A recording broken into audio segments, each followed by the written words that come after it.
I just like the idea of like bringing people together, with a common goal. And I think if everybody keeps in mind that our common goal is to have fun and maybe like some progression added in there in the mix, I just love the idea of like helping our scene, progress in that sense. More fun. It's just purely about more fun. Welcome to Get Vertical Real Talk. This is a Harley Stunt Riding podcast. Thank you so much for joining us today. Our goal with this show and company is to introduce you to the people and ideas to actually help you level up your stunt riding game professionally. As you know, if you've been following us for a while, I love to talk about business and how it pertains to stunt riding. So today I'm introducing you to my friend Stunt House Nick. He is a professional stunt rider that makes money doing stunt riding, doing shows and competitions, but he also is now just starting a stunt brand called Stunt House. And he explains in this interview his ultimate goal with stunt riding and his passion around it and how it drives him. This is a super vulnerable and inspiring episode, and I hope you enjoy this one. Make sure you stay till the end to listen and see if your questions have been answered by Nick. And if you are interested at all, I'm leaving a link below to where you can find his stunt parts, as well as our shop. We just launched our newest stunt merch, Get Vertical Stunt merch, and there's baby sizes, women's sizes, as well as men's and hats and all the things. So check that out. We're excited to launch that line. More to come as well. So without further ado, introducing Stunt House Nick.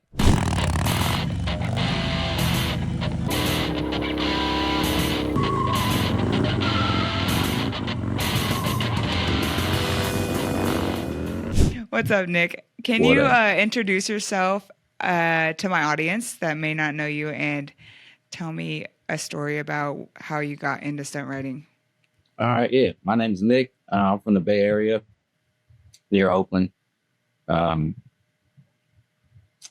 I I have a couple friends who are like, dope at almost everything they do.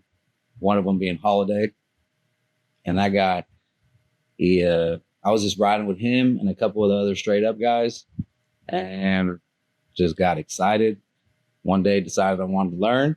Asked him if I got a bike, if he would teach me, and he said yeah. So I bought a Grom, and I bought a Grom like a couple of days later. I was juiced. I was ready to go. I was ready. Got the Grom, went to the lot, and just started sending it. That was almost 3 years ago. Next month will be 3 years since the day I like bought the Grom and went to the lot. Day one. Damn, you've only been riding for 3 years? So yeah, You're really good. thank you. I spent a So, lot of time riding, like a lot. The first, the first, the first like month I got the Grom, I rode every day. I would go by myself, and I just fully gear up, and then I was 2, 3, 4, 5 hours, then like chill for a while. Then one of the homies will get off work, and then we'll go back over there for a few more hours, like every day for like it was like 40 or 50 days straight from the day I got the Grom. So it wasn't like it just, like I came spent a overnight. lot of time like on the Grom the first like 2 months I had a lot. You know what's crazy? I feel like that's a common theme amongst like really good stunt riders is they ride a lot. Like when in my prime, I was riding every single day. I rode every single day with 1 day off a week for 6 years. Yeah, it's a lot of riding. I know, So but I sucked. So I had to ride that much or else I wouldn't yeah, have been able to do all shit. my friends are, all my friends that I hang out with, like before I started stunt riding, they're all like awesome. So I'm like, man, I've just been watching them. So like for me, the idea wasn't just to wheelie, it was like to go like, do what they're doing. You know what I mean? Like I'm riding with Veggie and Holiday and, Husk and these guys, like they're just really like they're just pushing it. So you I already really saw like you where you wanted to be and you Oh wanted yeah, to be able to absolutely. hang with those guys. Yeah, it was So like you had a huge drive to push. it is. And then Holiday was a great teacher because he really emphasizes the basic concepts as opposed to like, it's not just a wheelie or, balance point. He gets like really very thorough with how he describes stuff. And then there was like certain little like levels that he would, teach me. And for one, he would only teach me foot brake. He wouldn't teach me anything other than foot brake until I learned the foot brake, you know? Just to be clear. Just to be clear. And so I spent a lot of time with my foot on that brake before I ever put my hand on a, handbrake.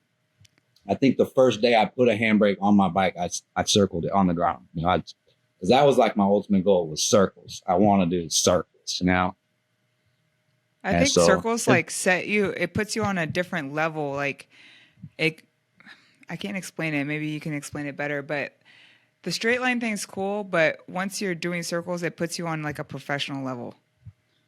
Yeah. I think just the idea of like really being able to control your bike, right? Like, straight line's dope. I mean, I love being out in the streets and flowing with my friends and everybody's just vibing, like it's mad fun. But when you can like essentially have fun in like, a parking stall or two, that to me is like control, right? Like there's just no getting around that. It's control, Yeah, for sure. The idea of that level of control is like very cool to me. So you started on a Grom 3 years ago. Did you learn most of your tricks on a Grom? And then what was your second bike? I learned that I put the handbrake on the Grom, and then I did like a couple big circles, and then just spent like another, I think it was like around 50 or 60 like straight circle hours just trying to get circles to where I felt like I had it locked and I could complete a few at a time. And then once I got that down, so it was probably like another, month or something, 2 months, I bought a F4i, 01 F4i. And I was riding it day one. I'm riding it and I scrape, wow. And as soon as I scrape it, I start having all these electrical problems. I'm like, oh my God, this is just terrible. And so I took the bike home and then I figured out the problem. And then I like, in my mind, I'm like, man, I don't want to deal with this. Like, I love this. I want a machine that works, So I put the F4i up for sale, sold the F4i like within a week of having it, And then I bought the 2013 636. And that was what I ran with 636. Yeah, how long did you ride that? For like a year and a half, probably, like straight. So when did you move to the Harleys? About maybe a year and a half ago. Okay, what possessed you to move to a Harley from a street bike? And so I've had the street bob just chilling in my garage, and I would ride it regular, like normal riding a lot. But then once I started stunt riding and I got the 636, it's like, yo, even if I was just gonna go ride somewhere, I'm like, I'll just take the 636 so I could, do some wheelies. And so the street bob just ended up just sitting. As soon as I started stunt riding, street bob got no action. And then so my friend, it was just legit. And my buddy Nick is funny. He's actually my partner in Stunt House. His name is Nick. Mm-hmm. And he builds stuff, And so he has this super built Harley and he keeps trying to convince me to like let him set up the Harley to stunt, And I'm like, man, it's all nice. And I don't know, I kept saying, I'm not going to stunt it. I'm not going to stunt it. And then after it just sitting there for like 2 years, finally I was like, you know what? Fuck it. Let's just do it, Yeah, it's just sitting money right there. It was just sitting. And he had like legit all the parts to build it, like at his shop, just chilling I have absolutely no idea why, just because he's that guy.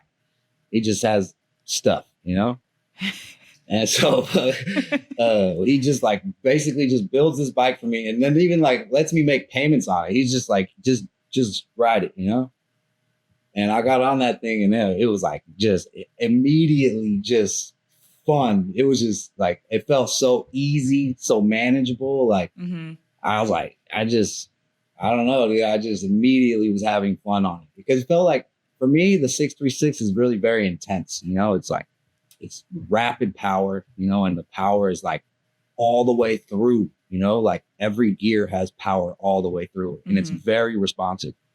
So I got on the Harley and although the Harley is, has power, don't get me wrong. It was like, once you figure out how to get it up, like that's the hardest part. Dude, everything else is just like easy peasy, Yeah. And so we got this little airport lot right by their shop at the time they had. And we went over there and I was like, I'm scraping this thing, you know, and I spent the engine brake. I put a 65 tooth on it too, mind you. Most guys are like, 50, 55 or something. 51, I think is stock. And so I put a 65 tooth on there. And if you've ridden a Harley, then they have, crazy engine brake as it is. Yeah. And so putting that big sprocket on there, the engine brake was like just crazy, Do you still have that sprocket on? Yeah, I run a 65 tooth. Why? Can I ask why?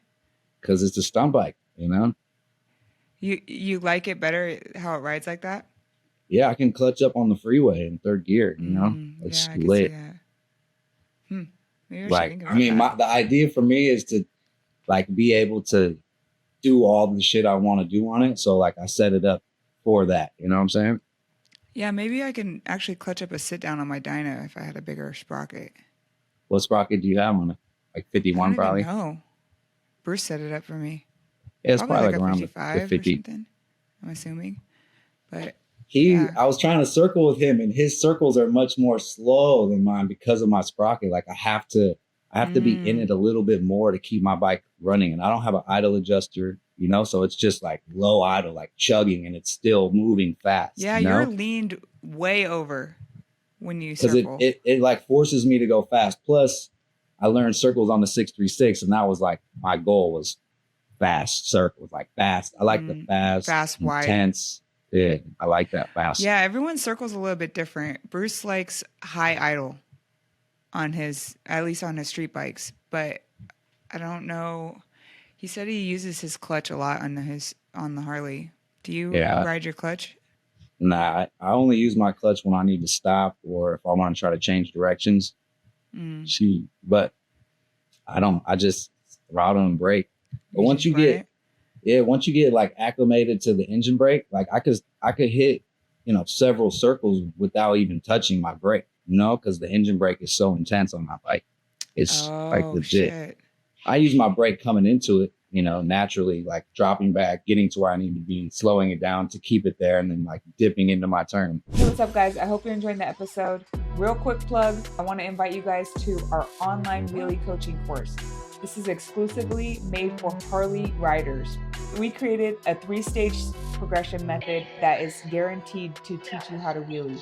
This is for day one learning riders. It's broken down from day one all the way to balance point. With this course, you get our exclusive members only Get Vertical app that makes it easier to access while you're at the lot practicing. You also get to join our Facebook community where we have a group experts in there all ready to help and other Harley Stunt riders learning from each other.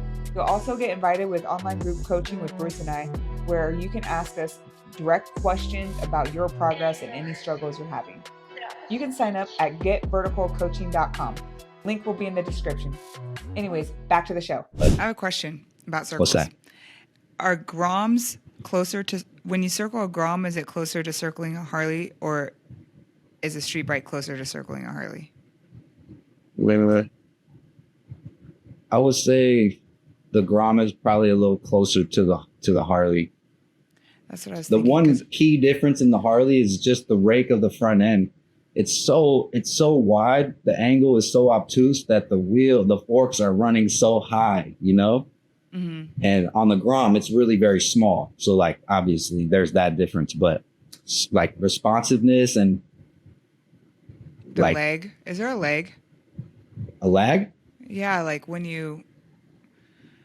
I just can't imagine. I have never circled a Harley before and I want to circle it, but I'm intimidated because I drop my street bike a lot when I'm like getting used to a bike in a circle. So I don't want to drop the Harley. So I'm like, maybe I could learn on a Grom first and get comfortable with the engine brake. You guys don't have a sport bike over there? We do, but I don't feel like it's going to be the same.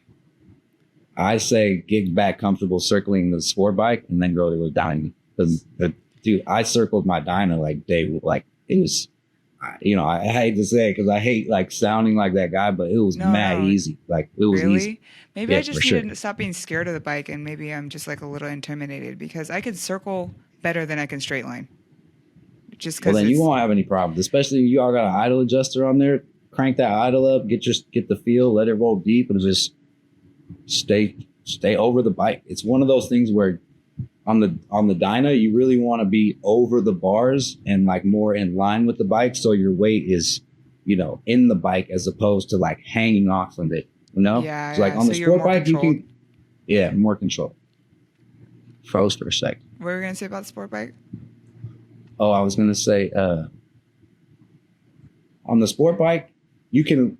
I feel like I can be in any position in a circle. I can be hanging off the bike with my hips further away from the bike if I want the balance point to be lower, so I can dip the bike and really be speeding through my turns, or I can get closer to it and over the bike and let it just walk itself. But again, like I don't have an idle adjuster on my dyna, so I have to be on the gas. And so on the dyna, because it's so much more stretched out, I feel like there's not really much room for hanging off the bike in your circles. It will naturally just want to throw you outside of your circle. Does that make sense? Yeah, high side out.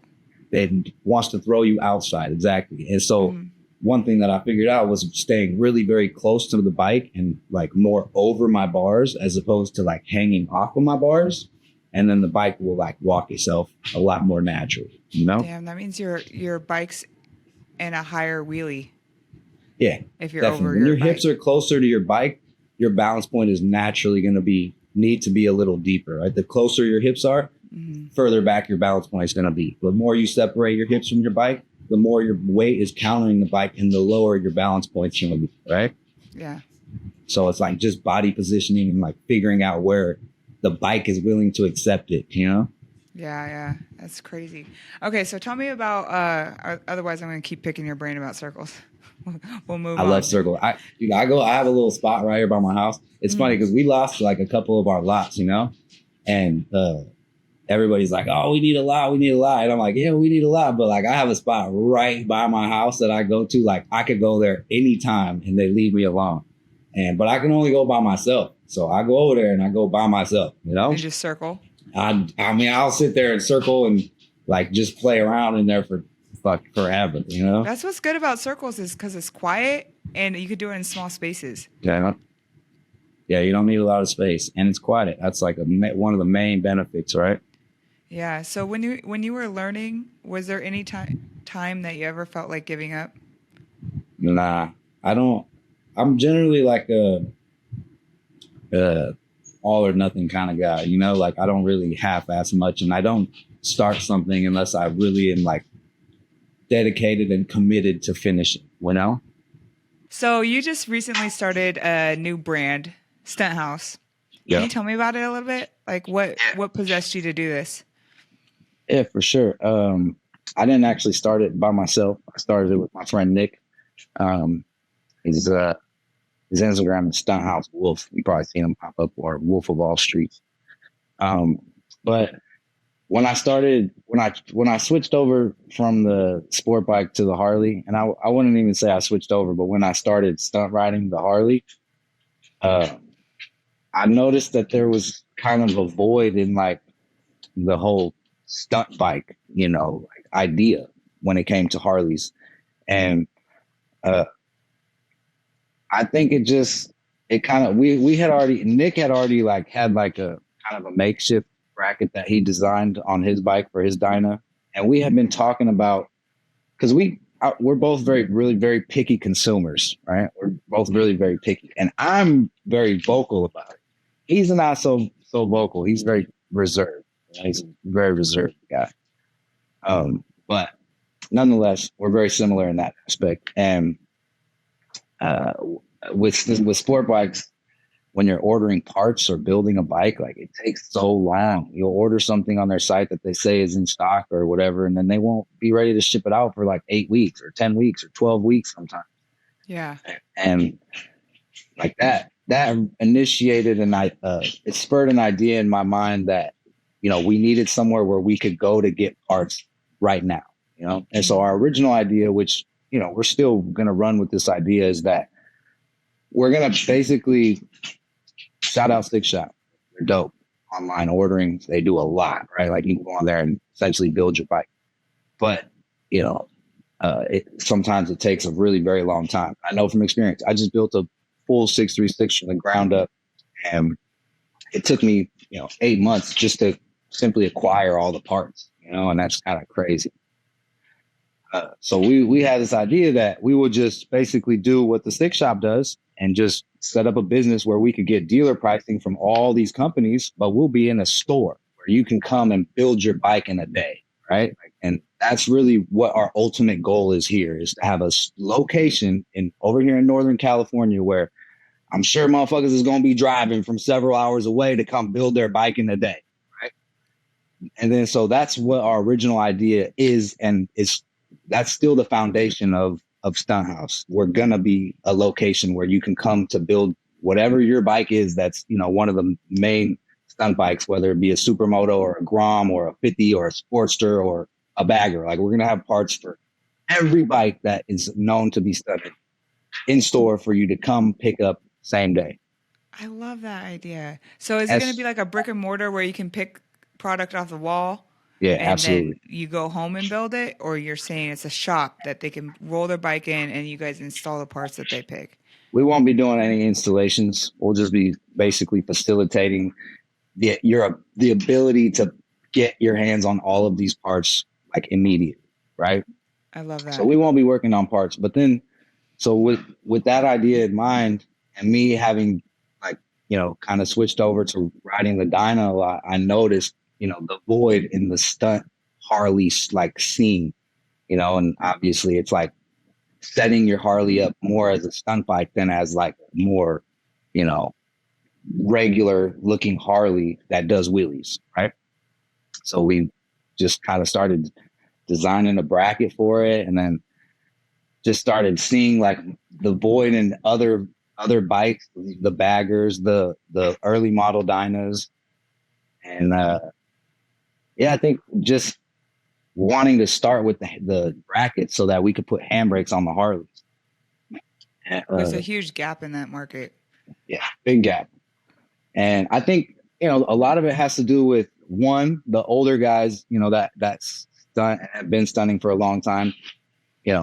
Shout out to them, no disrespect, but like a lot of them are more on like that gatekeeper like type idea, right? Like, and it just is what it is.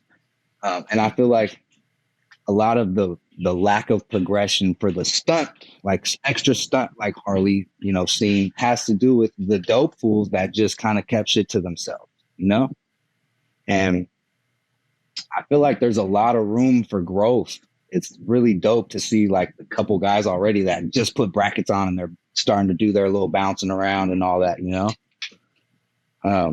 So yeah, I think I've had several businesses, and I always just think in terms of filling voids, right? Like when you can fill a void, you don't really have to you don't have to go crazy to try to get people to support. It's like, it's inherent. They just naturally want to because they want to participate. Exactly. Mm-hmm, mm-hmm. So once we came up with the idea of just running with the handbrake bracket, the triple caliper brackets, then obviously if you're going to put a bracket on your bike, you're going to need parts to utilize it, right? Like, what good is a handbrake bracket if you're like stepping on your shock sliders or, you got a step plate that's mounted to your, sheet metal fender, right? So just coming up with all these ideas, just because one thing turns into another, it's like a snowball effect, right? Like, well, if we're going to do this, then we got to do this. And then if we're going to do this, we got to do this. Yeah. And so, it just ended up snowballing. And one day we just decided to like fully commit. And then we've been after it. We built this bike like 18 months ago, and I mean, I beat this bike up. When I say I beat it up, I mean like I destroyed this bike learning tricks, like beat it up. So these parts have been like tested, they work. You know what really fucking blows? This LEXIN P5 Advanced Smart Tire Pump. It blows up to 150 PSI. So when you guys see me giving you free smoke all day, it's because I got my LEXIN P5 with me and I'm able to change my tire anywhere I go. It's super compact and it could fit in your backpack or your saddlebags, and it also doubles as a phone charger. It's super fancy, comes with a digital adjustable setting that you just set and go. So loosen the pressure and get yourself a LEXIN P5 And you can use my discount code GetVertical for 15% off LEXIN-moto.com. Well, I like that you're making the parts because you're an actual stunt rider. I mean, you've seen people making stunt parts and they're not stunt riders, and it's like no disrespect to any of them. I appreciate that they're contributing to our sport. We need them, but like, kind of need to know. Unless you have someone, a stunt rider, help design it, you kind of need to know how it needs to be functioning. Yeah, I think that's part of the void, right? Is people building stuff for financial gain as opposed to like out of necessity. You know, we weren't like in the shop like building a bracket thinking like we're trying to get rich, right? Like I'm like I want to circle this fucking bike, you know. That's I need like a where I'm bracket. at. Yeah, like hey, you know. And then it's like, well, if I'm gonna be circling it, it's gonna fall, you know. So I need to protect it so I can keep going. You know, I Yeah. want to go. I'm the guy that'll be at the lot for 3 hours before I take my helmet off. You know, like I go. You know, and so yeah, I can tell you I tested these parts like through and through, and we've made modifications. We've adjusted based on certain shit moving ways we didn't want it to, or looking certain ways we didn't want it to. Shout out my partner Nick. This guy is I'm a go guy. He's a slow guy, you know. So I speed him up, he slows me down, you know. But he's got this mad attention to detail in anything that he does. Shout out Nick, energy. But dude, he just so like once we decided, it was like he just the way his brain works, it was just like he just starts coming up with all these different ideas and ways to make things just look better and still function how we want them to, you know. Really dope. Yeah. How do you find a partner like that? Like, How do you find a partner you trust? Well, for one, I've worked with them, doing other business that involves, large sums of funds. So when it comes to money, neither of us are the type of person that's like, our integrity is overseeing the financial side of things too, right? And when you deal with people with bigger amounts of money, and there's never any problems, it's always communication and understanding, then that kind of just alleviates the stress when it comes to that side of things. Yeah. And then I think on the other side, it's recognizing the fact that we're very different and utilizing the fact that we're different as opposed to letting it break us apart, right? Like we butt heads a lot. There's some things that he's very adamant about, making happen. And there's some things that I'm very adamant about, making happen. But his attention to detail is like so prevalent in everything that he does that a lot of the times I'm just like, all right. Like my input comes in when it's needed. I'm the guy that's like brutally testing the product. I'm the one that's telling him we should make this. This needs to change like this. We need this to be here instead of here. And then he makes it happen. Boom, boom, boom. So how do you guys separate your partnership? Is it you guys have an LLC together, or how does it work? Yeah, we have an LLC. So it's the two of you. Yeah. So and then you're part of the brains, and he's part of the brains, the other half of the brain. Yeah, I think it depends on the topic, right? It depends on what we're talking about, who's going to be, the one carrying the conversation and providing the information that whoever is looking for it is looking for. He's there's some things that I just handle a lot of, like when we're sourcing production for the brackets, I think I got quotes from like 32 different companies, and he's doing other things. So that's something I take care of, like when it comes to, sourcing bolts, or like, these are just things that I'm generally the one doing, like I have a knack for it. And so we recognize who is good at what and who isn't so good at other things. And, we divide and conquer that way. Yeah, it's like a marriage, but even tighter. Yeah, I think it's difficult because with a marriage, there's I feel like a different level of commitment, right? And so you're more obligated to work through differences. And then with the partnership, there's always that, well, you know, like whatever. Like you could walk. It's something that some people may be able to like walk away from it, in a more easy fashion, than a Yeah, marriage. maybe. Yeah, maybe. I don't know. Maybe I nowadays it's different. I feel like business is like serious. Yeah, I mean, I It's would hard to agree. trust people, man. Yeah, it is. It's very difficult. So I'm happy for you that you found someone that you can trust and build something dope with because it's not easy. Yeah, I'm super stoked about it. I'm grateful to have met this dude, man. He's really dope. He's dope. I tell him all the time he's hella dope, So this won't be a surprise. So this is like a begin you're in the beginning process of building your brand and you have this huge vision that's pretty exciting and I'm excited to watch you grow as a brand and business. Talk to me about like the struggles you've had building your business and any insecurities you might have that other people might be having right now that might think, man, I really want to start some sort of motorcycle business or any business, but I'm scared to. Like, how have you overcame those insecurities, Um, One if of you the have main any? things, yeah, I mean, I definitely do. When I tell people I get nervous, they're like, "Yeah, right." I'm like, "Dude, like, why is that so hard to believe?" Like, I'm just a regular ass dude. You know what I'm saying? Like, I'm not. I don't. I got mad nervous before we started this, and I'm like, "Dude, you chopped it up with her hella times. Just chop it up."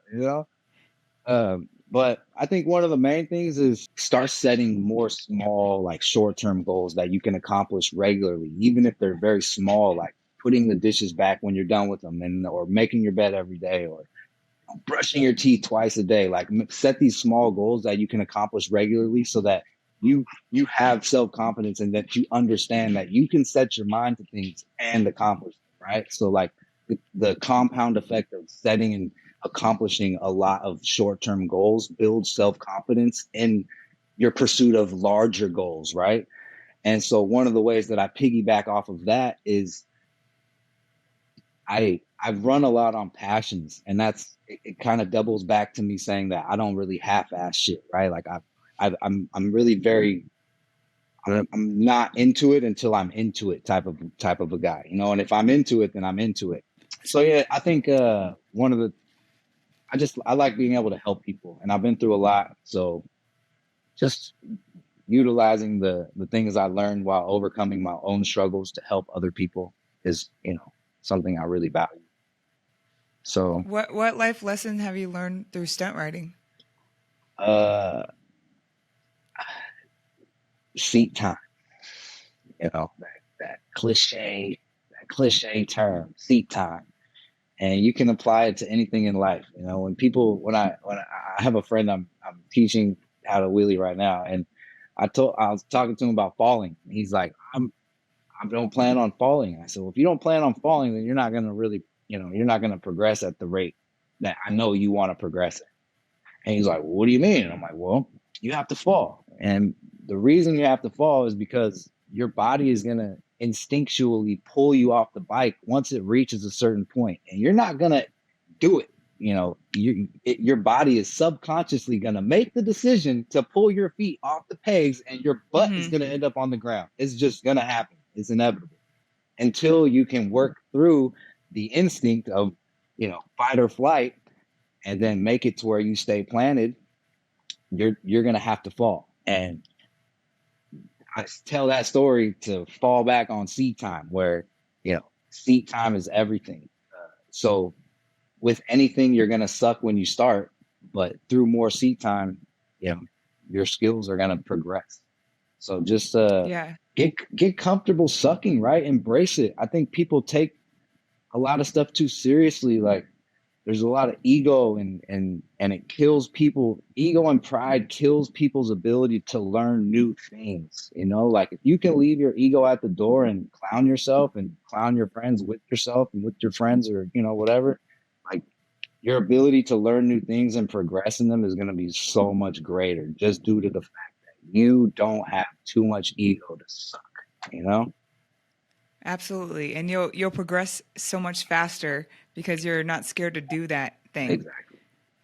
And actually that's the most valuable thing I learned through stunt riding too, is seat time. I mean, it's hard to overlook, especially when, like someone like yourself, you do some dope shit, right? So it's like, yo, like I legit used to look at some of this stuff and be like, man, I really want to do this. And now you could watch videos of yourself doing it. You know what I'm saying? It's very empowering. It's very empowering. It's something you can't buy. And the idea of Yeah. possessing things that you can't buy, right? It's like it's top tier, in my opinion. It's top tier. And any shithead could make $1 million and go buy some cool shit. But like, you know, those feelings that you can't buy, like it's priceless, you know? I love that. So you're building this brand from stunt riding. Do you continue? What do you see your retirement plan being? Is that your retirement plan as far as like when you decide to stop stunt riding or you can't do it anymore, or do you even think that far? Oh yeah, I definitely think that far. I've always been a guy that saves and invests my money. So I do a variety of different long-term investing, some short-term, but mostly long-term. Um, out of stocks, crypto. I got in on like some private companies before they really got big. Um, and then I own a couple other businesses, and then I ultimately would like to get into some forms of real estate so I can have places stretched out across at least the United States and maybe a couple other countries. But real estate is probably going to ultimately be where I spend my driving force of energy once we get Stunt House like rocking and rolling. Yeah, once you get into that space. Yeah. We're just diving into that. We're like working on getting a second home right now to then fund a third home and then fund, but it's seat time. Like we don't know what the fuck we're doing. It's Seat so time, baby, scary. seat time. It's so scary, but you got to take risks to do anything, and maybe it'll be a bad move, but we'll learn something from it. Who knows? Oh yeah, absolutely. I've lost hundreds of thousands of dollars. Literally, I've lost hundreds of thousands of dollars learning, and some shit you can It's teach worth people, it. some people you can't, and I feel like some of that it's invaluable, like I could put a price on it, but can I really put a price on it? Because I don't know how I'm going to be able to utilize it in the future and what it's going to ultimately, provide me. So, Yeah. What were your other businesses? I'm just curious. I co-own a licensed cannabis delivery and distribution service, and then I also own like a full cannabis like accessories line, like rolling trays, and grinders, and papers, and all that stuff. Uh, Sick. and then I had a really very successful mobile barbershop before COVID, and then I just kind of created chaos and so that got shut down. Um, but yeah, just tried a variety of different things. I started a clothing company with one of my friends, and we spent a couple $1,000 getting going, and then we have some differences and things get pushed to the side. You know, uh, so yeah, I've tried so many different things, and I just again it falls back on that being willing to suck at stuff and learn. Yeah, and you're just pivoting. It's not like well, I don't know if you're still doing the cannabis thing.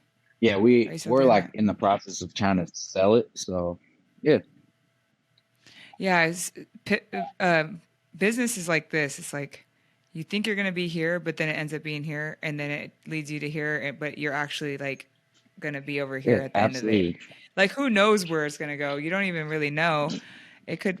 You know how many times I told myself I'm not gonna have to write the directions down on how to start your LLC because this is my last one. It's not. I got stacks. I got stacks. I Isn't that funny? I'm like, am I the only fucking one that has started like 10 different fucking I got S businesses? corps, C corps, LLCs, girl, you name it, I Yeah. got it. Right? And I keep getting mail from the person that I was like 20 years ago. Nah, you're still the same person. It's just compounding. You're So, turning into who you're yeah. supposed to be turning into. You know, you're taking chances, you're taking risks, you're making moves. You know, you're following some passion. Yeah. That's dope shit. That's real life, right? Like the idea of complacency and mediocrity just drives me fucking nuts. I want absolutely nothing to do with mediocrity in any fashion. I have no desire for it to be around me at all. Okay, I seriously cannot be the only one that does not trust insurance companies. Don't you feel like they never pay you what you deserve for your accident? That's why I always call Law Tigers. They're specialized motorcycle attorneys. Yes, there's a difference between motorcycles and cars.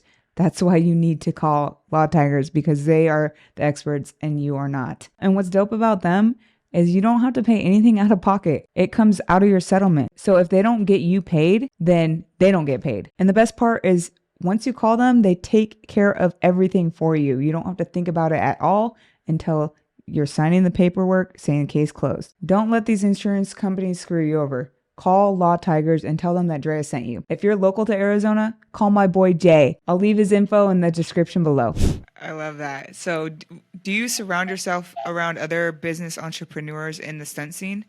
Because not many of them are there. Like to me, like it was hard for me to get back from retirement when I would used to surround myself around a bunch of like powerful businesswomen and they would influence me very positively and help me grow my business and I'd help them in my ways. And then I got back into stunt riding and just I love you guys. I love you. I love the scene. But man, I wish we were better. Like I really, and that's what I aspire through this podcast is to help spark some ideas in people's mind that you can make this more professional. So I was wondering if you had any thoughts on that. Like, who do you hang out with if you feel that way? Well, I would say I've met some amazing people like through stunt riding, right? Some amazing people.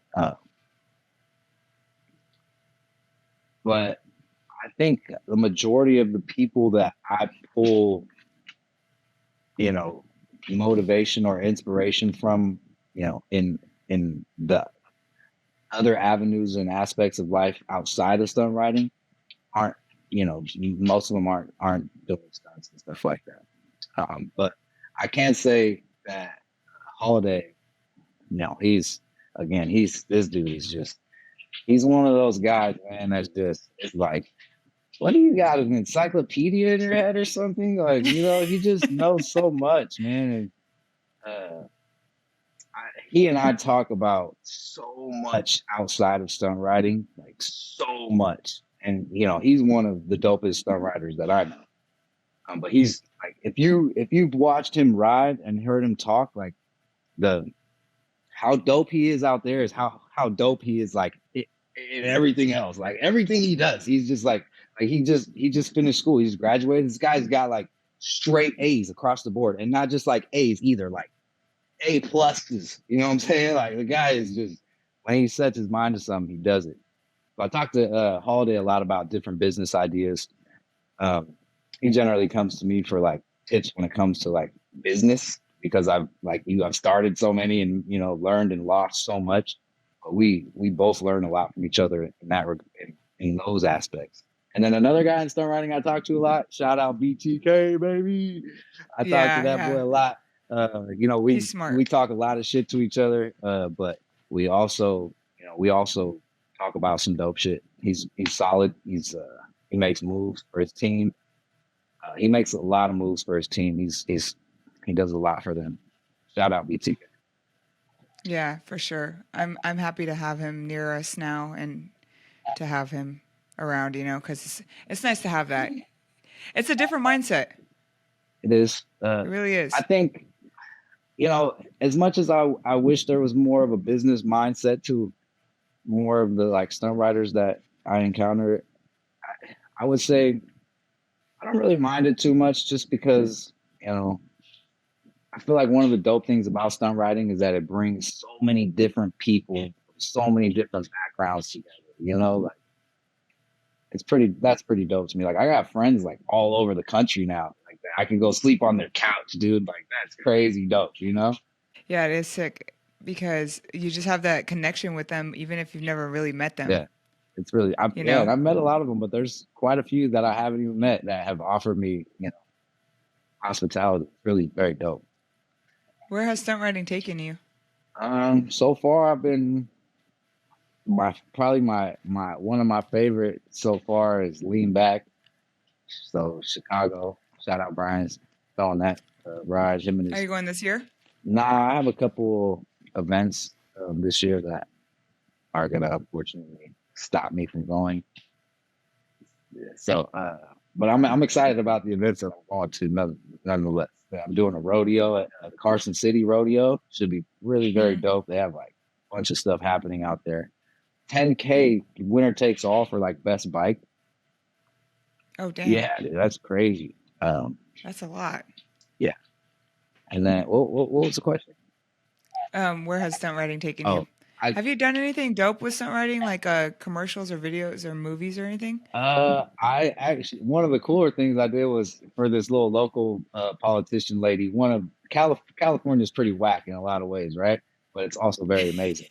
One of the ways it's whack is that they're really pushing, trying to get rid of like gas powered cars, right? And so one of these local politicians, she's one of her like main areas that she's fighting is not allowing them to get rid of gas powered cars.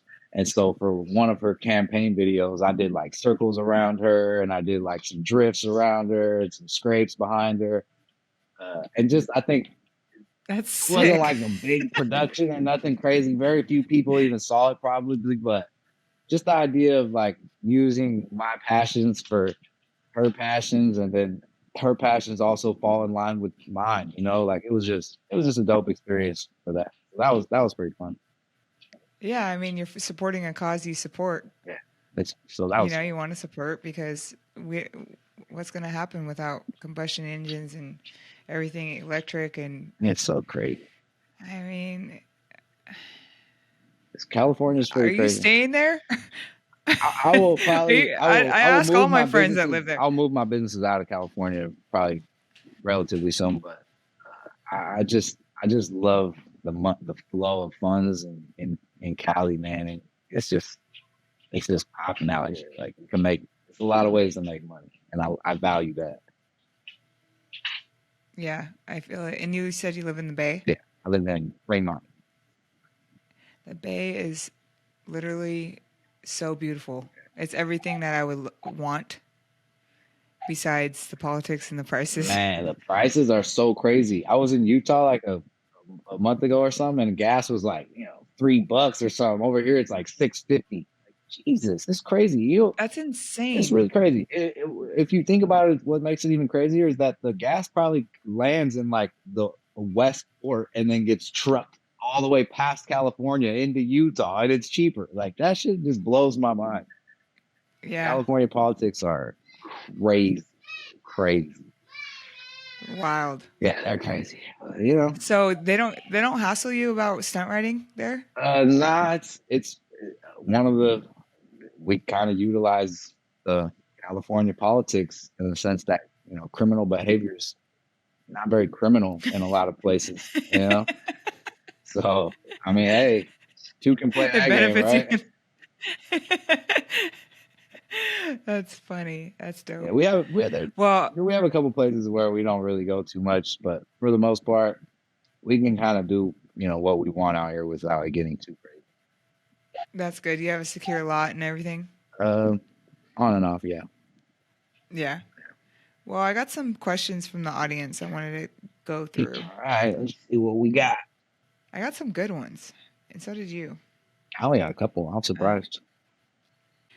This is actually a question I was going to ask, but I'm glad I didn't because this is a good question from the audience.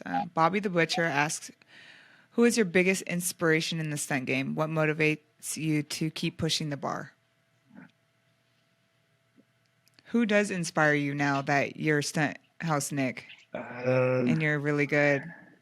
I don't really think of myself as like being like really good. Because I just constantly want to just be learning new stuff. Um, I mean, I appreciate it. Who do you look up to? And you know, when I first really started writing, I think a couple of the main guys I looked up to was like Malaka. I just liked his really fast pace, those fast circles, the drifts, the stoppies. Like I just like that really sketchy fast.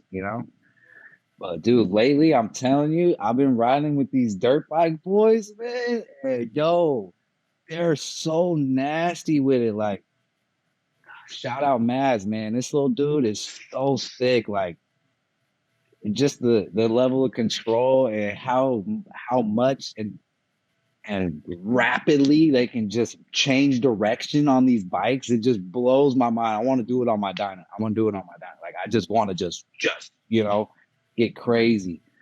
Um, The sketchiness. yeah, I love that like sketchy, fast pace. And then I follow a couple other guys that like their sport bike riding like inspires me to want to elevate mine. Mine will be done soon. At the last lean back, I had both my bikes there, and I was letting my friend ride the 636. We were riding at like 2 a.m. on Lakeshore, and Lollapalooza was like happening right there. And some dude came out of there like all drunk and drugged up at like 80. We're going like 30. And he just smacked my friend in the back and just destroyed the bike. So I'm rebuilding that one. I don't know. Damn.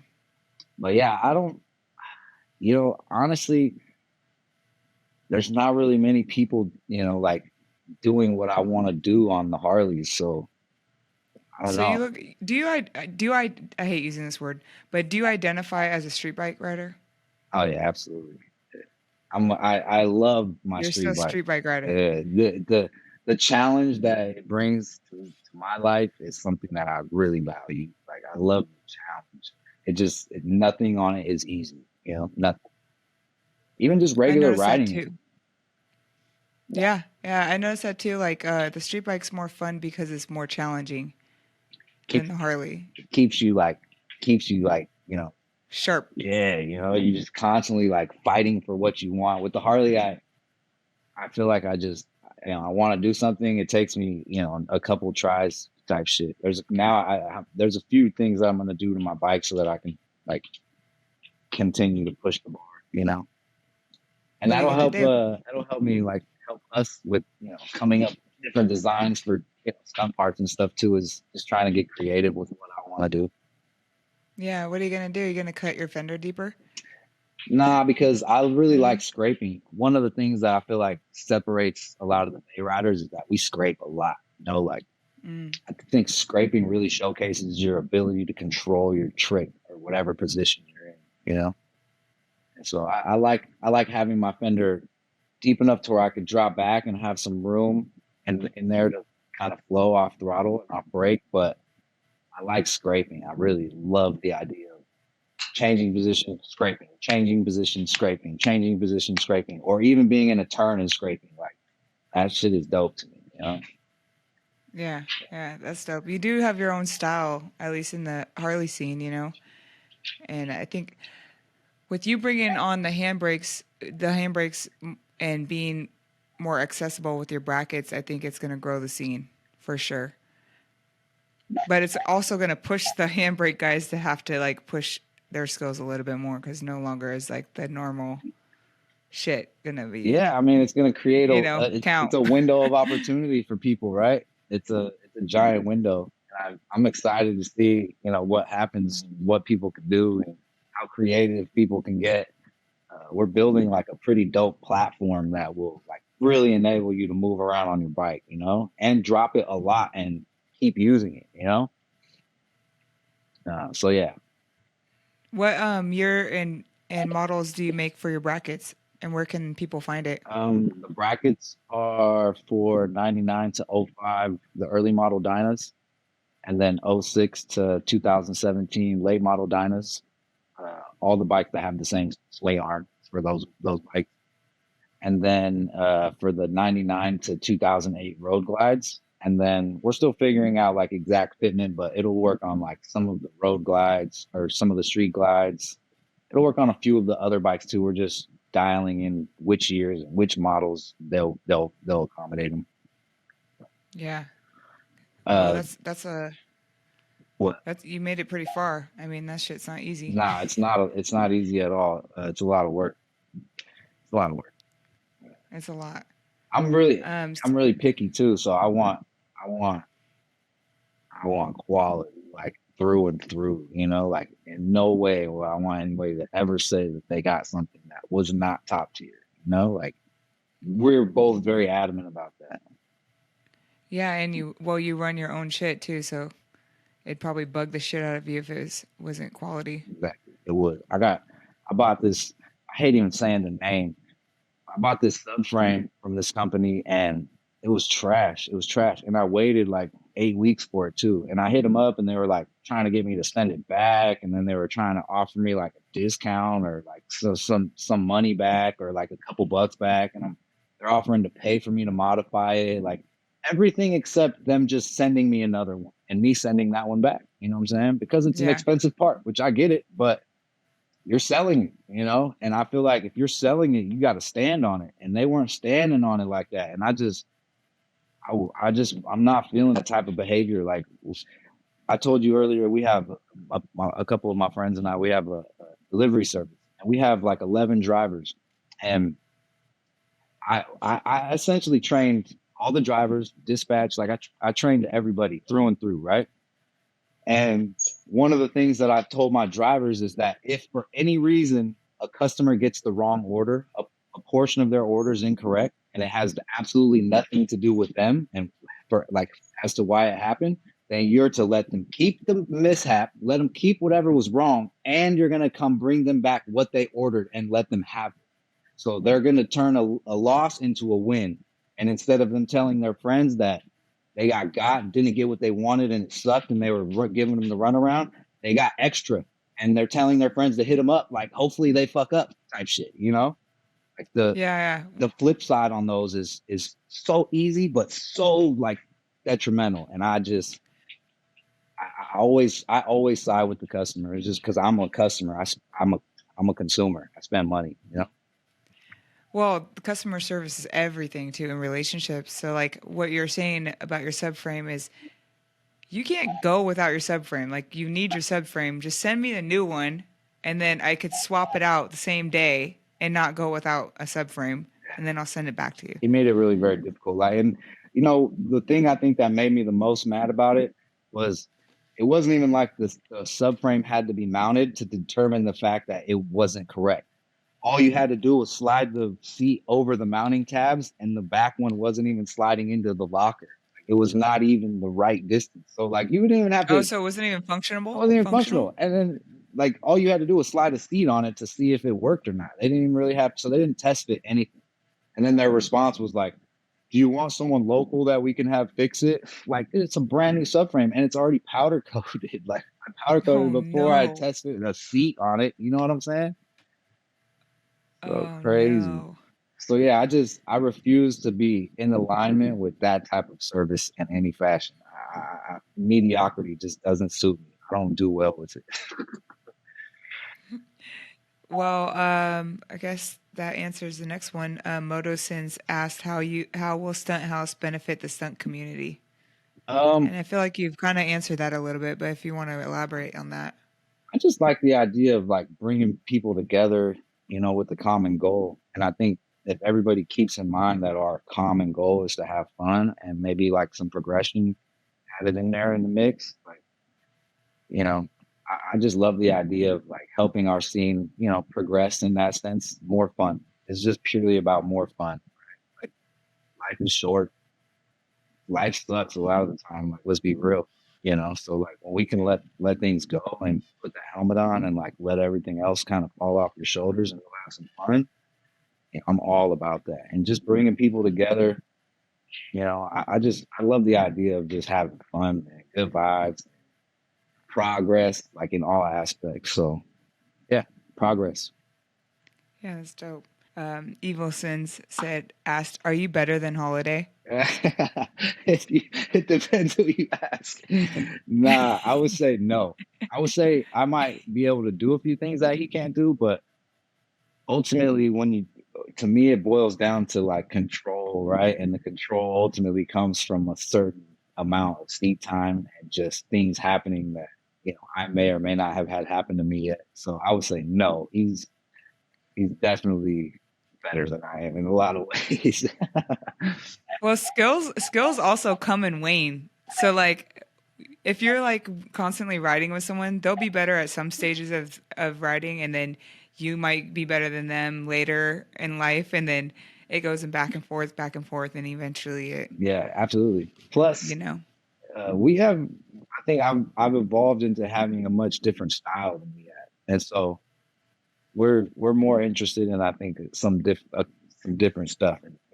Like this guy, he can clutch up in first gear, shift all the way through his gears, get onto the freeway, combo at 80 miles an hour, sit back down, downshift to fucking second, take a light. You know what I'm saying? Like this dude is mad sick. Like, I can't do no shit like that. That's crazy control and Yeah, it's confidence. Like crazy. and I've watched it happen. You ask that fool how long can you wheelie, and he will say, "How long is the road?" You know? That's dope. Yeah. Um, let's see. You got some good questions. So Rad's Life 253. How do you plan to change the stunt world, and what do you think it needs? What do you think needs a change the most? I don't really think it needs a change. I think we could sprinkle in a little bit more regular human behavior. What I mean by that is just you know no ego, right? Like just I feel like just coming back to the foundation of having fun. I feel like if I could bring anything to the table and change in the stunt game, which I'm not here to really change anything. I don't even think of myself, in that fashion. I just feel like we could have more fun, you know. Is I would love to introduce some more fun to our sport and maybe help it evolve into a more mainstream accepted sport. I think that would be How do you something. think that's gonna? How do you do that? I think it's really very difficult, right? It falls back on what we were talking about when it comes to riding lots and riding shows and then riding streets. Like there's some aspects of it that we do so often that we forget aren't actually allowed. So I think trying to bridge the gap between bigger companies and their interest and bigger companies and their dislike for some of the things that we do. So we just need more. We need more people taking charge. I think somebody that's doing a great job is Delacruz. They're doing a really she's doing a really great job as far as just working her way through and getting accepted more and more places. And then also like the whole Basani movement. Like I feel like that is great in helping propel like a more mainstream force with our sport. It just takes more of that. Like my friend Casey, he takes a lot of my photos. Any of like my coolest pictures, Casey probably took.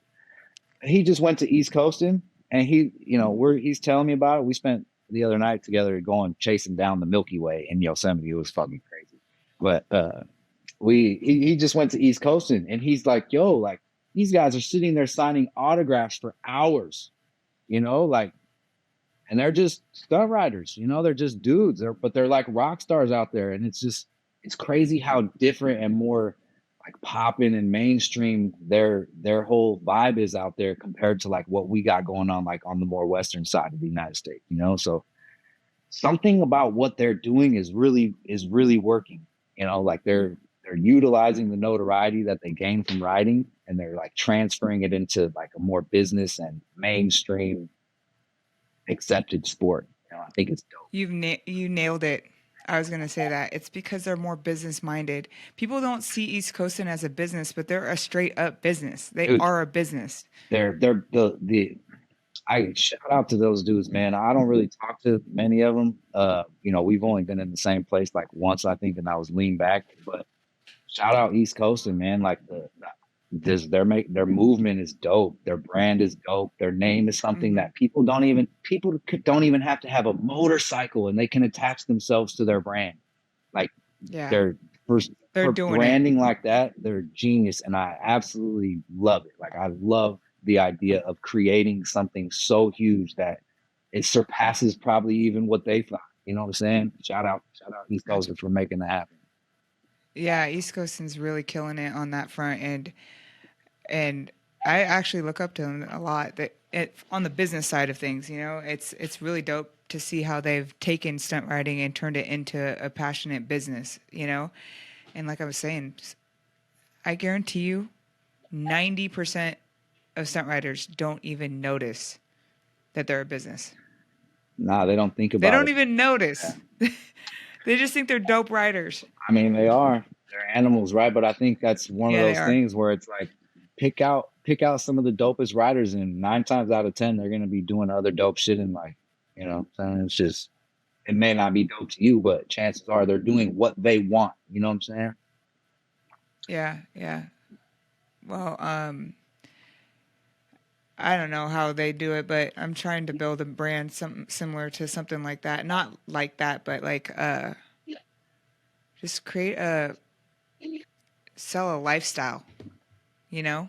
Yeah, I think just It's really hard though. yeah, it is Fuck. really very difficult. It's very difficult.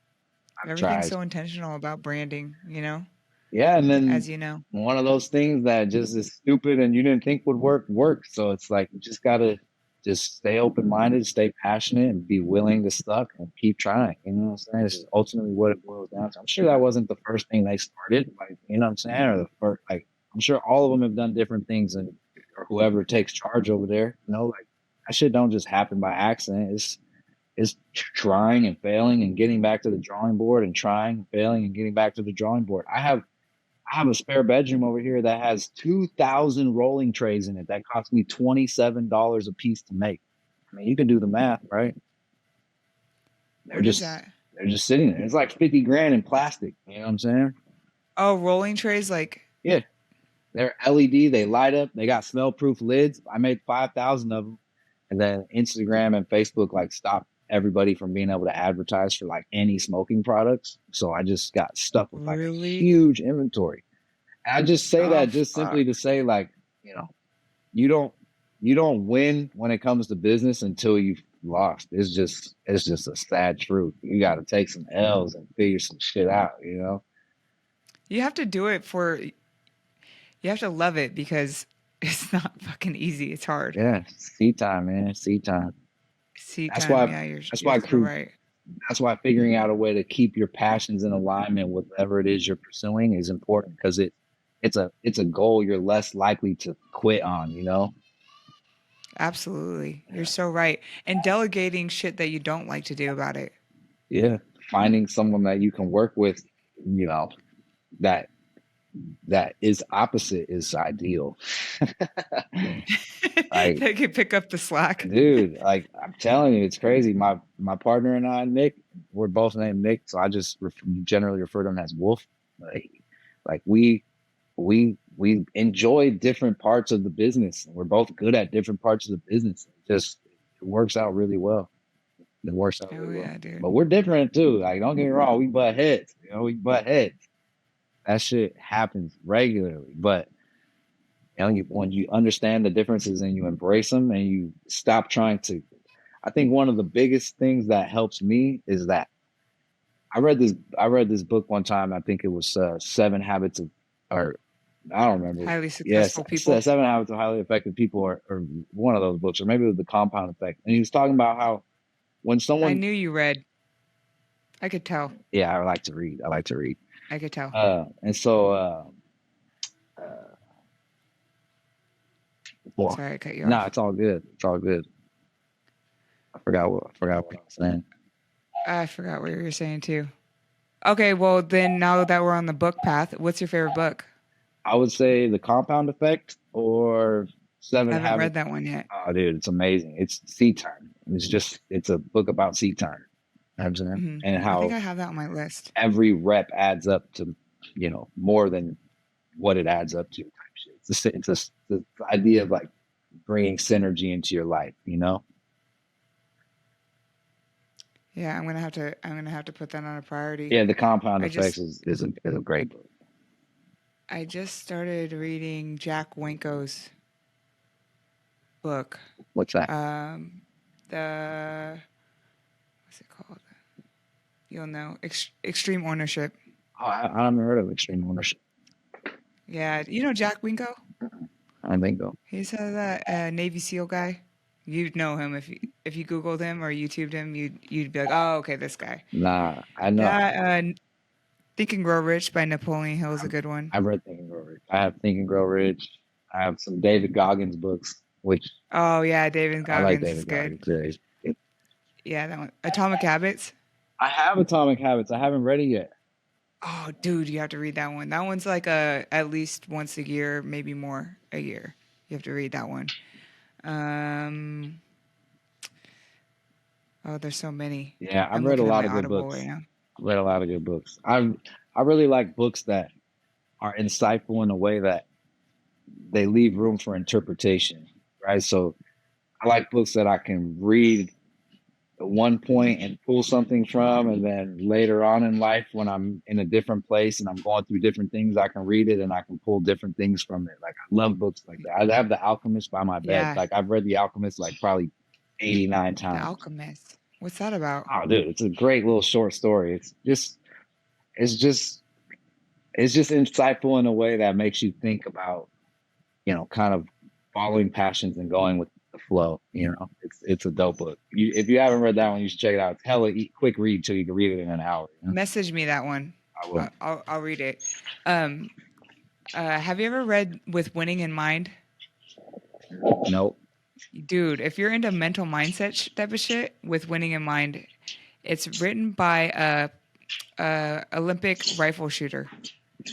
Yeah, I'll And send you The Alchemist, and then you can respond. yeah, I'll send you that one. This one's like just teaches you how to control your mind and mental management in extreme sports. Oh, that's dope. Yeah, that's dope. Yeah, it's sick. Yeah, he's the Olympic rifle shooter, and he had rifle shooting. You have to be so precise. You have to know how to control your body Yeah. under pressure. Breathing. So yeah, so he just explains all that, and it's like really well written. It's written like a how-to book. That's dope. So yeah. Anyways, we're gonna get off topic, but I mean, it's not all about stuff writing. Life is more it's than not. just life is more than just I'm stuff. happy.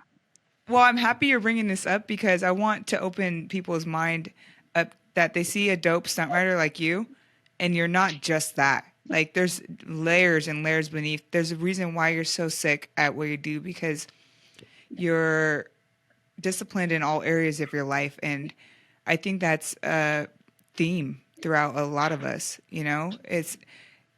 I learned that through stunt riding is how to be disciplined and how to overcome fears and how to just keep perseverance, keep going and seat time. So I've applied that to every aspect of my life, just like you. But I don't know, did you learn that through stunt riding or were you always like that? Nah, I learned that through jail. Really? I spent a lot of time locked up, collectively like 8 years. So I think I put myself through a lot of different struggles, but yeah, no, I think a lot of the adversity came from like a lot of mental struggle from putting myself in those types of positions. So that's where you learned all of your discipline is through that? I think a lot of it comes from the struggles that circled around it, like granted it's not all of it, but I think when you suffer, you get to a point where you're just doing nothing but suffering. It like either brings you to like this, it's either gonna like bring you to your knees or like bring you to this certain like this kind of like level of enlightenment. where you just make this, like, I just made this commitment to myself where it was like, yo, like, I'm just going to live. I'm going to live. I'm going to help people live. I'm going to just always do my best. And I'm just always going to do things that make me happy, And so I stayed true to that. Like I suffered a lot, you miss birthdays and Christmases and you just miss life, and I've always been a dude that's like, I live good out here. So like I go in there and it's like, it's a really very difficult thing for me, like the adjustment and maintaining and like still being productive and not wasting time. So I got a lot of it from that. And then just in general, life has not really been easy for me ever, like ever. I've put myself into trouble and then I just feel like it kind of followed me. I have a daughter who like I raised almost full time until she was 6. And then her mom got really good at keeping her apart. And I haven't seen her in, years. I wake up, like some days where like I gotta like peel myself off the bed, like force myself to not, be a depressed, reclusive bum. So like I still suffer with things regularly. I just have ultimately made a decision and a commitment to, maintaining focus on my end game, and staying happy and trying to help people and just doing things that make me happy and feel fulfilled. What is your end game? Do you know? I absolutely know, but it's not like what most people would think of when you think of an end game, right? So I read The 7 Habits of Highly Effective People, and one of the habits is being proactive. And one of the ways that he gets you to practice empathy and figure out potentially what some of your end games are is he tells you to, and then mind you, I'm reading this while I'm in jail, so I take it seriously. I do what it asks me to ask of me, and so what it asks you to do is ask you to close your eyes and imagine being told someone you care deeply about, someone you love and that you spend a lot of time with has just passed away, and imagine like how you're feeling and like really sitting with those feelings. And then it tells you to envision yourself walking into the funeral home where you're going to look at this loved one's body, and you're going to be surrounded by other people that cared about this person and spent time with them and loved them, and is going to also miss them, and what's happening around you, like the sights, the sounds, the smells, everything. And then it asks you to visualize walking up to the casket and seeing this person and thinking about how you feel, what you remember about this person. And then it goes to say it wants you to envision that it's you laying in the casket. And then you have to sit down in the chair in the front and start to listen to these people talk about you laying there. Oh, fuck. Right? I need to read that book. It's on my list. And the impact that had on me, it made me realize that I actually care about being a good person, like it, because the things that I started to think about weren't, fucking a cool fucking wheelie guy, right? Like that shit's irrelevant, right? Like it's literally Absolutely. irrelevant. Means nothing. I mean, in the grand scheme of things, unless you run it parallel to the ways you pull fulfillment, which can ultimately be, helping people bring passion and learn and have fun in their life, then yeah, it's not irrelevant in that sense, but it's irrelevant in the grand scheme of things, And so for me, I started thinking about what I would hear at that time in my life, right? And I was arrested at that time for attempted murder. I was 18. So like the things that the people would have been up there saying were not in alignment with, who I felt I was or who I like ultimately wanted to be. Right. Mm-hmm. And so I was like, it hits for me still because I take this shit seriously. The things I was hearing people say, made me feel bad. I felt bad. Like I legit was like, yo, I was really thinking about it. What would these people be saying right now if they were up there? And none of it was really good, except for like my mom or my sisters, or you know what I'm saying?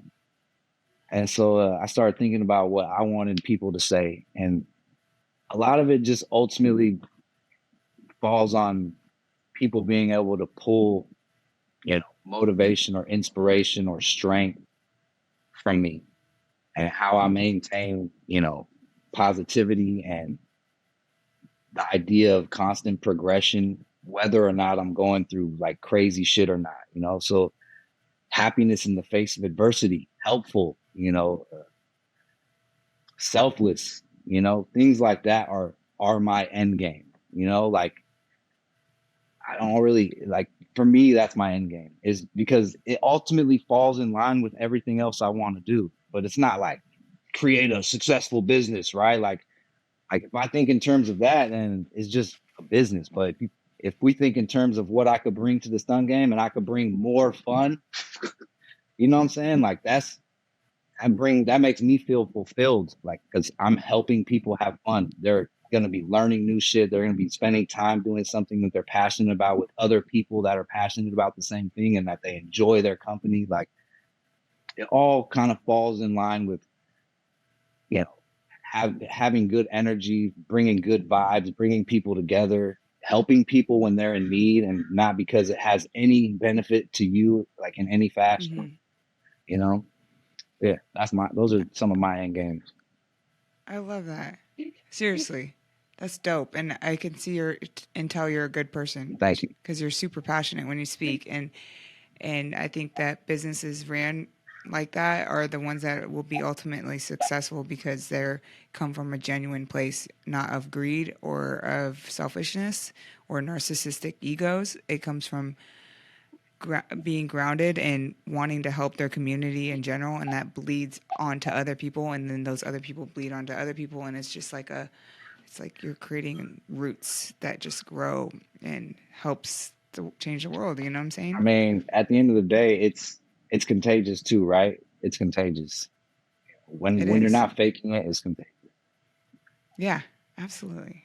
Well, I enjoyed our conversation. Oh, me too. Thanks for chatting with me. I'm gonna log off, but don't hang up. I just have one last question. Where can my audience find you? Oh, my Instagram is Stunt House Nick, or Stunt House. Check us out. See what we got going on. We're about to be dropping like a bunch of stuff, Harley parts specifically to start with. Full sub cage, 12 bars, titanium step plates, all that dope shit. Stunt setup Sick. artist. One stop shop, huh? Yeah. We'll be dropping the website probably within the next week, and then I think next week we'll have like pretty much our first round of parts like available. So yeah, Stunt House Nick, say what's up. Hell yeah. Hell yeah. Thanks for All having me. right. It was dope. Yeah, no problem. This is my pleasure.